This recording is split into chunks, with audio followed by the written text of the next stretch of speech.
Hello everyone. Today we are going to finish up our graphing quadratics unit.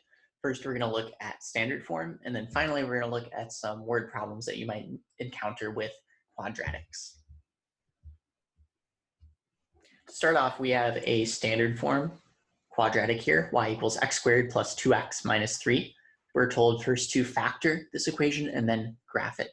For factoring, we're thinking back to our last unit. We're finding two numbers that multiply to our last term, or factors of our last term, -3, and add to our middle coefficient, +2. So we can look at factors of -3 that add to +2. Those are going to be 3 and -1. 3 plus -1 is 2. 3 times -1 is -3. So factoring, we have y equals x minus 1 times x plus 3. Okay, so now that we factored our quadratic, we have some information about our graph that's going to help us out for graphing. We know that our x-intercepts are going to be +1 and -3, the opposites of what we have up here. So +1 and -3. We know that our vertex is going to have an x value exactly in between those two. So that's going to be -1. And to find the y value, we can just plug in -1 into our equation.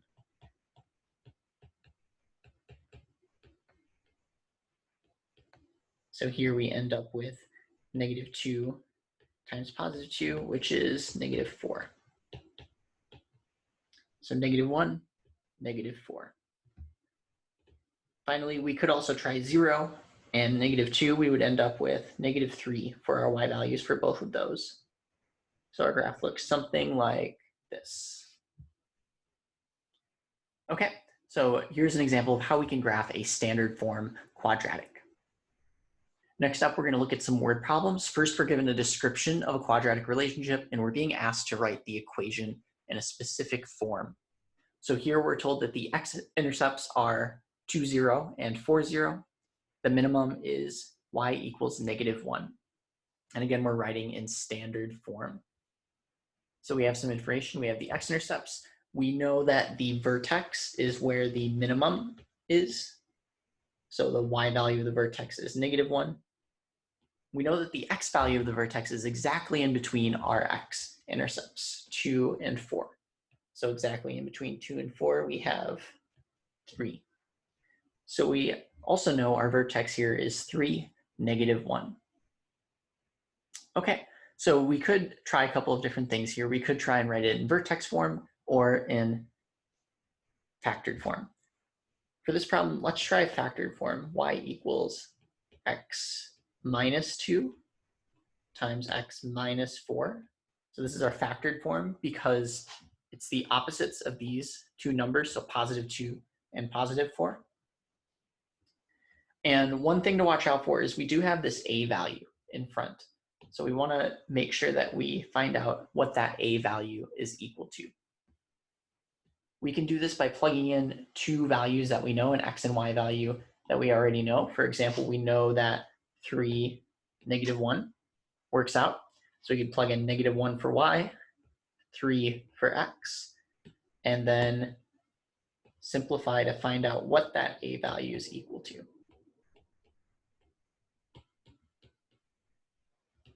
Here we end up with a times 1 times -1. -1 equals -a. So if we multiply both sides by -1, we get a equals 1. So here a is 1, so we can just kind of leave out a. Our equation in factored form would be x minus 2 times x minus 4. And finally, to write this equation in standard form, we would have to just distribute or FOIL our quadratic here, which we can do using our area model, for example. That would look like x minus 2, x minus 4. Quick area model, x squared, -2x, -4x, -8. If we add all of those up, we get x squared minus 6x minus 8.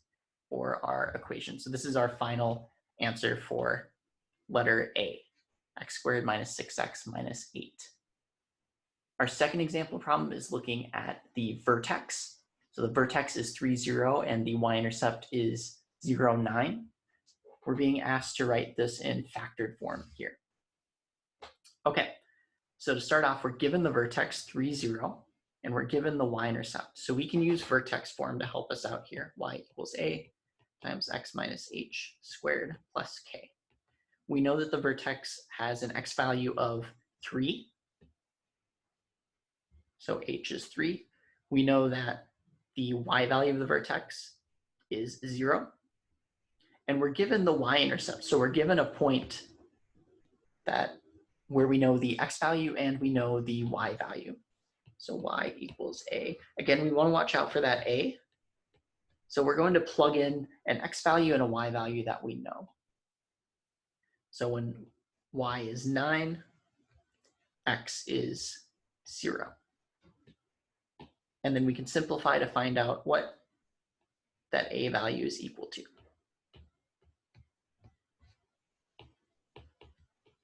Here we get negative 3 squared, so positive 9. 9 equals a times 9. Divide both sides by 9, and we get a is 1. So here again, a is still 1. We're being asked to write this in factored form, and we have it in vertex form. So what we can do is take a look at our vertex form. Y equals, we know a is 1, x minus 3 squared plus 0. And actually, in fact, at this point, we already have our equation written in factored form because x minus 3 squared is just x minus 3 times x minus 3. So we are done with letter B at that point. If we had something else we were adding on, or an a value, what we could do is multiply this out, add up like terms, and then, like we did up here, we could factor whatever standard form we end up with. All right, finally, we have one more word problem looking at throwing a baseball to your friend who's 25 feet away. This one is looking at the graph or parabola, the path of the baseball, height and distance. The path can be modeled with f of x equals negative 2x squared plus 60x. We're being asked to find how far away the baseball lands from you and if our friend catches this baseball. All right, let's take a look at our equation. F of x equals negative 2x squared plus 60x. So here it would be helpful if we think about our parabola. We're trying to find where the baseball lands over here. So it would be helpful to know the x-intercepts.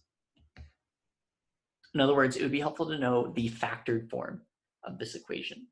So we could start by trying to factor. Here we can actually start by looking at common factors. For these two terms, they both share a factor of negative 2. So we can factor out negative 2, x squared minus 30x. So I factor out negative, so this plus becomes minus. And then they also share a factor of x.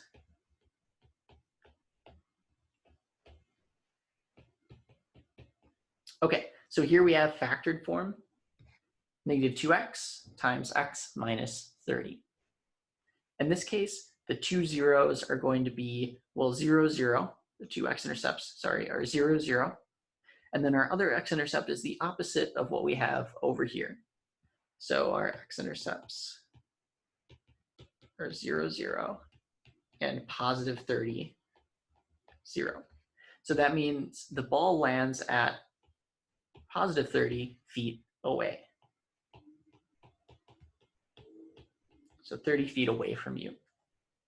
So here we use factored form to help us find the x-intercepts. Does our friend catch the ball? Well, our friend is 25 feet away, which isn't quite 30. So assuming your friend is right at the ground, no. Your friend does not catch the ball. So these are our answers to letter A. Letter B is looking at the maximum height of the ball. Also, it's asking us to find how far away this ball reaches the height. So for letter B, we're looking at the maximum height. In other words, we're looking for the vertex, and we're trying to find the height here, the y value, and the distance away from you, the x value of that vertex. To start off, we know that the x value of the vertex is exactly in between the x-intercepts. So it's exactly in between 0 and 30. Halfway between 0 and 30 is 15. So the x value is 15. To start off, we already know that 15 feet away from you, the ball reaches its maximum height. X equals 15. To find the y value, we just need to plug it in to our equation. Y equals, so I'm just replacing f of x with y. And we can use either equation here. Let's use the original equation, -2 times 15 squared plus 60 times 15. Okay, so here we can use a calculator to help us out, which gives us a positive 450 feet high. So really high in the sky. Y is 450 feet high. So these are our answers to, letter B, 15 feet away and 450 feet high, or 450 feet off the ground. Maximum height and how far away. So here we used our equation, we set up our problem, tried to find out what we were trying to identify or look for, and then changed our equation to help us find that information.